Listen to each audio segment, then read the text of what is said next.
Alkitab menggambarkan bahwa hubungan kita dengan Tuhan itu seperti gembala dengan domba-dombanya. Bahwa kita adalah domba.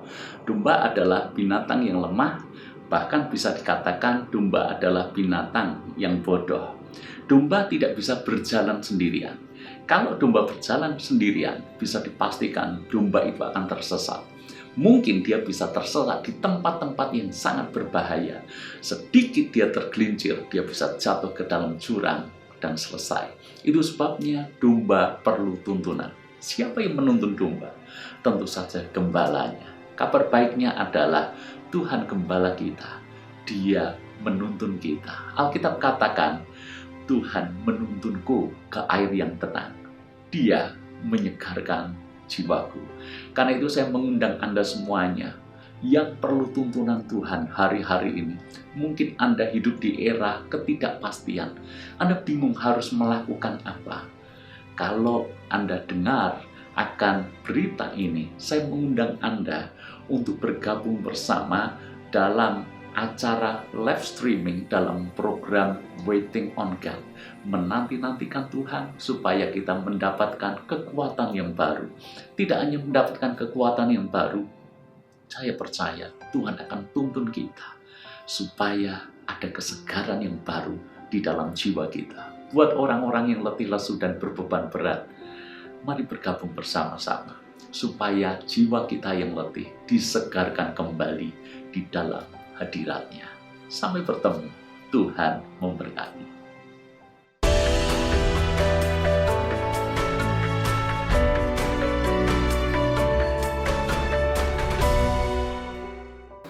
Menyapa Anda semuanya dalam program Bible Everyday. Hari ini kita akan belajar dari 2 Tawarikh pasal yang pertama.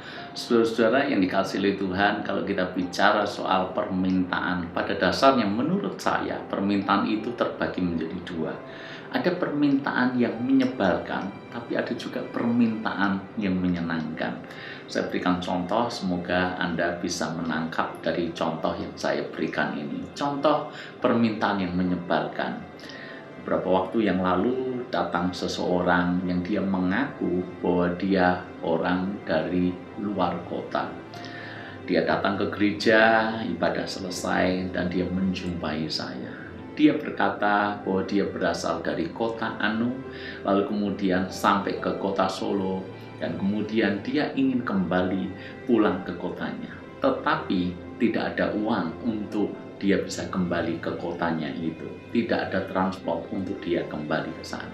Padahal saudara-saudara, saya sudah mengamati orang ini, bahwa orang ini kerap melakukan hal yang sama seperti itu. Minta-minta di satu gereja, di gereja berikutnya. Orang ini mengaku sekali itu bahwa dia baru kali itu berkunjung di gereja kami dan menceritakan bahwa dia berasal dari kota Anu. Dia lupa bahwa beberapa waktu sebelumnya dia sesungguhnya pernah mampir di gereja kami juga dan mengaku dari kota yang berbeda. Maka saya bisa simpulkan sebetulnya orang ini hanya berbohong supaya saya berbelas kasihan, memberikan uang transport kepada dia untuk dia kembali pulang. Pada kenyataannya tidaklah demikian. Karena dia berulang kali mungkin pakai trik itu sampai dia lupa sendiri bahwa dia pernah berkunjung di gereja kami menceritakan hal yang sama tetapi kotanya aja yang berbeda. Dia lupa bahwa dia pernah mampir di gereja kami dengan permintaan seperti itu. Ini permintaan yang menyebalkan karena dia minta untuk kepentingannya sendiri bahkan dengan cara yang tidak benar. Tapi ada juga menurut saya permintaan yang menyenangkan. Misalnya apa? Misalnya saya ketemu dengan seorang rekan hamba Tuhan dan dia menceritakan sebuah pelayanan yang sedang dilakukannya. Pelayanan di pedalaman, pelayanan yang sangat dibutuhkan untuk orang-orang yang diabaikan. Seringkali tanpa diminta pun saya merasa digerakkan untuk saya ikut ambil bagian di dalam pelayanannya. Buat saya ini memberi yang menyenangkan, permintaan yang menyenangkan, sekalipun dia tidak pernah memintanya. Beda sekali dengan permintaan yang menyebalkan itu. Bedanya apa? Yang satu egois, untuk dirinya sendiri, untuk kepentingannya sendiri. Yang satu dilakukan untuk kebaikan bagi banyak orang, untuk pekerjaan Tuhan, untuk sesama. Ini permintaan yang menyenangkan. Nah, saudara-saudara, kalau kita baca di pasal yang pertama ini tentang bagaimana Salomo ditawari Tuhan, apa yang dia minta, diberikan sebuah privilege demikian luar biasa. Kamu mau minta apa? Minta kemenangan, minta kekuasaan, minta nyawa musuh-musuhnya, minta kerajaan yang besar, semuanya akan diberikan kepada Tuhan. Hebatnya, yang diminta Salomo bukan itu semuanya. Yang diminta Salomo justru, berilah aku hikmat untuk menimbang perkara yang baik, supaya aku bisa mengadili umatku dengan adil. Tujuannya bukan untuk diri sendiri, tujuannya untuk rakyat Israel. Saudara-saudara, Tuhan melihat itu permintaan yang menyenangkan. Makanya Tuhan tidak hanya memberikan hikmat kepada Salomo, dikasih bonus luar biasa.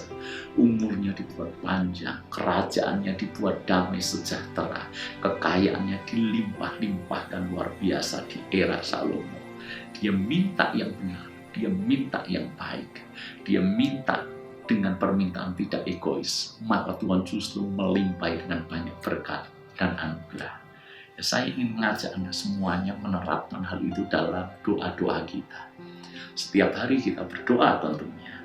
Maka di saat-saat teduh Anda, ketika Anda harus berdoa, jangan hanya berdoa untuk diri kita sendiri. Memang boleh, dan saya pun melakukan hal yang demikian. Saya berdoa untuk pelayanan saya berdoa untuk pekerjaan saya berdoa untuk keluarga saya berdoa untuk staf yang ada dalam kepemimpinan saya mendoakan itu.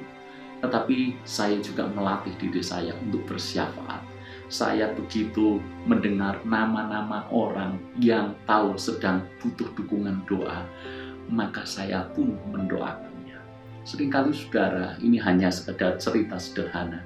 Seringkali misalnya kita punya banyak grup WA tentunya, dan di grup WA itu ada orang yang menceritakan seseorang sakit. Maka kita biasanya memberikan komen GWS, cepat sembuh, cepat pulih, dan seterusnya.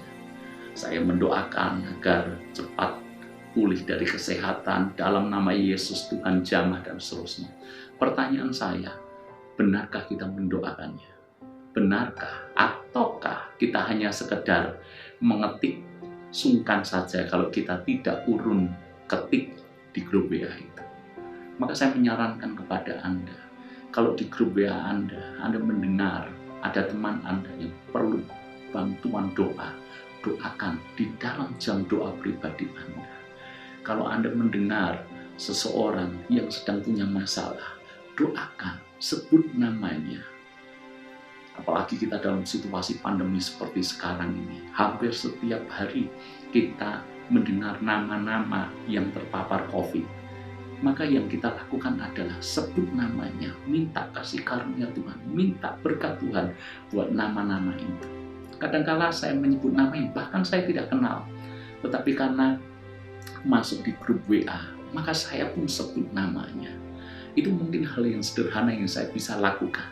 Jadi cukup fair, kita tidak hanya sekedar ketik, kita tidak hanya sekedar urun WA, tapi kita memberikan support benar-benar di dalam doa kita. Ya saudara, itu contoh sederhana tentang sebuah permintaan, sebuah doa yang tidak egois. Ambil waktu, mulai doakan banyak hal. Doakan bangsa negara kita, doakan pemimpin kita. Kalau Anda bekerja di sebuah perusahaan, doakan pimpinan perusahaan Anda.